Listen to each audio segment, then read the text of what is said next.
tukin zingdar korik ma deuh khan ani anga dar za chi ka hre talo tutlang Sipui road venglai road aning chu o workshop a welding gas phuka kan in bul chi ni hei kan varanda ringi kala muna hianin mi pahnih an thinga la an bol an hala chuan beisei om lovin mi pahnih an om bawk ani an ruang hi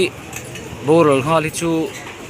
police verification te ngai awangin lak sawn ala ni lawa pahnih dang ero chu damdoina phur chung halan ni a ma ro chu beisei hanin in beisei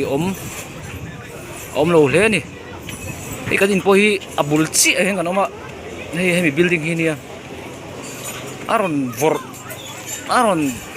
mor na khop maya kandar thlang engkim mai ke veka partition te tla bathroom kung khar te tla hlok hloka a room a kan almera dar thlang te akia dar thlang leng vel atam khop mai kapa po alua navak loin a hliam a je lo hle ani Durtlang Wellbeing Sipui Home of Hope Building bula hian garage apua ka enge puak tak hi kan la she hey bang chang chuanin hei abul vela in hi akmor na sakop maya teba fit enge moni zapom hora hei ti hat abula in hi amor chevek mai ni hei ai bang zong zong hi ake thavek mai hei hi pilal nun moi in ani